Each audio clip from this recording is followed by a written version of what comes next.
Hello everyone, how you doing? Thanks for coming and good to see you. Today I'm going to be showing you a Fallout 4 build, optimally named the Power Armor build because I don't have any kind of cool name for it. Well, let's call it the Locomotive, shall we?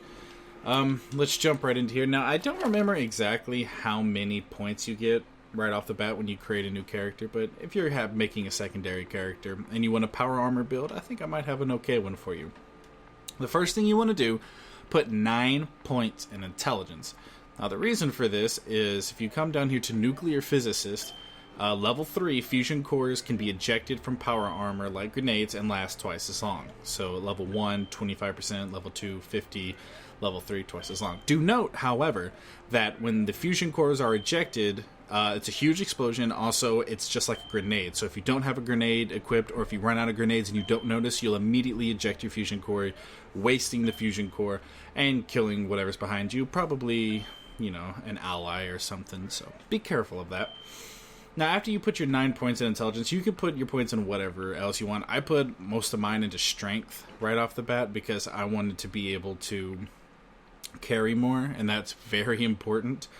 But endurance is also important, having more health and whatnot. And it says that it gives you less action point drain from sprinting. I wonder if that works for the jetpack too. I don't know. But again, you can just try to balance it out between the things you want. Strength and endurance are important, however. Now, the next things you want to focus on getting is obviously whatever weapon you're going to be using. And there's a little bit of debate between me and some of my friends about what's more useful, lockpicking and hacker versus some of the gun stuff. Personally, I think having locksmith and hacker at least to level 2 or level 3 is important, especially for locksmith because there are a lot of master locks with a lot of goodies in them. I haven't come across too many master terminals that I really needed to get into, so expert level 2 is definitely fine for that. But again, it's your own personal preference. I have the Life Giver, plus 20 maximum health. Actually, technically plus 40. 20 the first time, 20 the second. Plus 40 maximum health doesn't really mean much at all when you're in the power armor because it's all about the power armor itself. Strong back, you can now carry 50 plus 50 weight, so plus 25 and then plus 50. And then Pain Train, sprinting into enemies in the power armor causes damage and stagger. I don't have it at level 3 yet because I think that's level 50 and I haven't hit that yet. But with these few things, you could start off an easy and quite effective power armor build. Now, for the power armor itself, we're going to just load it up right here. There's a couple different things you can do to maximize how useful it's going to be for you. But let's see, let's start with, what the hell is that? Oh. That's something new that I got, didn't even realize. So let's start with the helmet. Now the first thing I would recommend doing when you get the chance, obviously you're also going to need science and armor. You need science level 1 for pretty much everything, and armor 4 for the good stuff. So make sure you level up science and armor as well. Let's see. But, okay, so I would recommend the bright headlight or headlamp because obviously it's much brighter. You can see better than the shitty other lamps that it comes with. The red tactical sounds cool. I might check that out. But I would recommend that. Also, for the helmet, I would recommend the targeting HUD because it lights up enemies in red. It's pretty damn useful. But again, there's so many other things you could use depending on what you want to go with. Early on, the rad scrubbers might be useful, but again, you need science 2 for that. Science 3 for increased perception, etc. Now for the torso, I just got the jetpack recently, but there's probably a lot of other stuff. If I would have gotten, let's say, science 1, you can get reduces chance for addiction from drugs. I used a lot of buff out because I would constantly be overweight because you need stuff to repair your suit, and I was always running out of aluminum. Let's see, rank 2, what can you get? You can't get anything for rank 2, can you?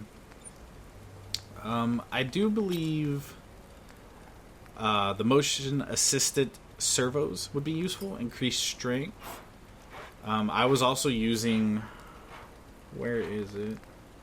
Yeah, the medic pump. I was using the medic pump a lot on survival just because it would automate. I think at 50% health, it would give you a new stim pack, and combine that with the medic skill, it would always keep you topped off, so you could focus on fighting. But again, it's personal preference for that. But the two important ones are the leg ones, in my opinion. I would personally go with the calibrated shocks. Now, the thing about the power armor is when you are in it, your personal armor means nothing. So it doesn't matter what you're wearing on your character. If you're in power armor, it is all negated. Now, however, I do not know if that is also for legendary items. But for upgraded items, let's say you have 2 arm pieces as armor that give you deep pockets that help you hold more. That is negated when you are in the power armor. It does not help you. Neither does the defense or the rad resistance or the energy resistance. None of that matters when you're in the power armor. So honestly, I would just wear the lightest outfit you can. Hell, go butt naked if you have to. Because that means even less armor that you're carrying on you, and it doesn't matter anyway unless you're out of the suit, and you're not going to be out of the suit pretty much ever. Because your fusion cores don't ever run out nearly as fast. Like, all the reviews I read said it was rare. It's not fucking rare. You can get like at least 1 or 2 on almost every building that you check. Especially the military areas.